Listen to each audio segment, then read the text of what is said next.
സാനിയ മനോമി നമുക്കിപ്പം ചേരുന്നുണ്ട് CPM ക്യാമ്പിൽ നിന്നും. സാനിയ മനോമി, CPM-ന്റെ കണക്കുകൂട്ടലുകൾ എന്താണ്? കാര്യം കഴിഞ്ഞ തവണ കണ്ണാടി പഞ്ചായത്തിൽ 83.45% പോൾ ചെയ്തത്. ഇത്തവണ ഏറ്റവും ഒടുവിലത്തെ കണക്ക് വരുമ്പോൾ 70.56% നമ്മൾ മനസ്സിലാക്കുന്നത്. ഏകദേശം 10-12% കുറവ് കണ്ണാടി പഞ്ചായത്തിൽ ഉണ്ടായിട്ടുണ്ട് എന്നാണ് പ്രാഥമികമായ വിലയിരുത്തൽ. അത് പക്ഷേ CPM എങ്ങനെയാണ് കാണുന്നത്? മാത്രവുമല്ല, വലിയ ഒരു വോട്ട് ശതമാനം പാലക്കാട് മുനിസിപ്പാലിറ്റിയിൽ കുറഞ്ഞിട്ടുമില്ല. അതുകൊണ്ട് LDF-ന്റെ കണക്കുകൂട്ടലുകൾ എന്താണ്? Sania Manomi, good morning. Good morning doctor Arunkumar. അതായത് ഇടതുപക്ഷത്തിന്റെ കണക്കുകൂട്ടൽ വ്യക്തമാണ്. അവർ പറയുന്നത് കഴിഞ്ഞ ഏതാനും തവണകളായി മൂന്നാം സ്ഥാനത്ത് നിൽക്കുന്ന ഒരു മുന്നണിയെ സംബന്ധിച്ചിടത്തോളം പോസിറ്റീവായി എന്ത് കിട്ടിയാലും അത് നേട്ടമാണ് എന്നുള്ള ഒരു തരത്തിലേക്കാണ് ഇടതുമുന്നണിയുടെ കണക്കുകൂട്ടൽ ഇപ്പോൾ പോകുന്നത്. പക്ഷേ വിജയപ്രതീക്ഷകൾ അപ്പോഴും ഇടതുമുന്നണി വയ്ക്കുന്നില്ല എന്നുള്ളതാണ് ഏറ്റവും വലിയ യാഥാർത്ഥ്യം. അതായത് രണ്ടാം സ്ഥാനത്തെങ്കിലും എത്താൻ കഴിഞ്ഞാൽ വലിയ വിജയമായിരിക്കും എന്നുള്ളൊരു കണക്കുകൂട്ടലാണ് ഇടതുമുന്നണി ക്യാമ്പുകളിൽ ഇന്നലെ വൈകിയും വന്നിരിക്കുന്നത് എന്നുള്ളതാണ്.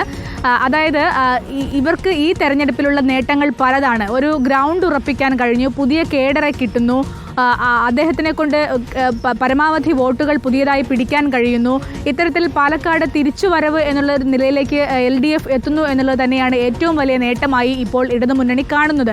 അതിലപ്പുറത്തേക്കൊരു വിജയവും അല്ലെങ്കിൽ അതിലപ്പുറത്തേക്കൊരു സീറ്റ് കിട്ടുക എന്നുള്ള തരത്തിലേക്കോ ഇടതുമുന്നണി പോകുന്നില്ല എന്നുള്ളതാണ്.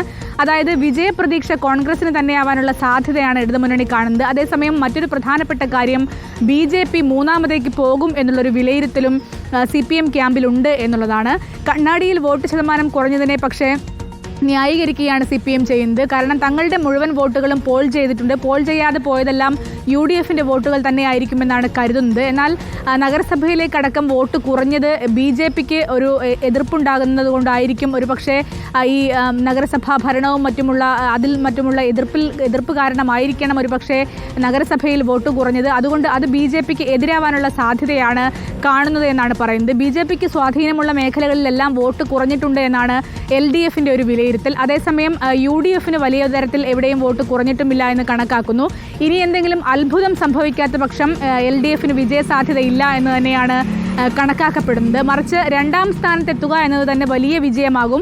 വോട്ട് ഷെയർ വലിയ തരത്തിൽ വർദ്ധിപ്പിക്കാൻ കഴിയും. ഇത്രയും കാലം കുറഞ്ഞു വന്നിരുന്ന ഒരു വോട്ട് ഷെയർ അത് കൂടുതലിലേക്ക് കൂട്ടിക്കൊണ്ടുവരാൻ കഴിയും. മാത്രമല്ല, ഈ 1.5 വർഷത്തിനപ്പുറത്തേക്കുള്ള ഒരു ഡെപ്പോസിറ്റ് ആയിട്ടാണ് സരിനെ കാണുന്നത് എന്നുള്ളതാണ് ഏറ്റവും വലിയ യാഥാർത്ഥ്യമായി LDF പറയുന്നത്. 1.5 വർഷം കൂടി ഇങ്ങനെ പോകട്ടെ, അത് കഴിഞ്ഞാലുള്ള ഒരു വിജയത്തിലേക്കുള്ള ഒരു അതിൻ്റെ തുടക്കമായിരിക്കും ഈ ഒരു റിസൾട്ട് എന്നാണ് ഇടതുമുന്നണി കാണുന്നത്. ഒന്നുകൂടി ആഞ്ഞു പിടിച്ചാൽ അടുത്ത നിയമസഭാ ഇലക്ഷനിൽ പാലക്കാട് ഒപ്പം നിൽക്കുമെന്നുള്ള കണക്കുകൂട്ടലാണ് ഇടതുമുന്നണി ക്യാമ്പിൽ കൃത്യമായും ഉള്ളത്. എന്നാൽ തങ്ങളുടെ വോട്ടുകൾ എവിടെയൊന്നും ചോർന്നിട്ടില്ല എന്നുള്ളതും ഇടതുമുന്നണിയെ സംബന്ധിച്ചിടത്തോളം ഒരു ആത്മവിശ്വാസം ഉണ്ടാക്കുന്നുണ്ട്. അതേസമയം രണ്ടാം സ്ഥാനം കിട്ടുമെന്നുള്ളതാണ് ഒരു ആത്മവിശ്വാസം. ഓക്കെ, നമുക്ക് നോക്കാം, കാത്തിരിക്കാം. കണ്ണാടി പഞ്ചായത്തിൽ ഇപ്പോൾ ഏറ്റവും ഒടുവിൽ വരുന്ന ഒരു കണക്ക് പ്രകാരം 70.34% എന്ന് കാണുന്നു. പിരായിരിയിൽ 70.10% കാണുന്നു. പിരായിരിയിൽ അങ്ങനെയാണെങ്കിൽ 5% കുറവ്.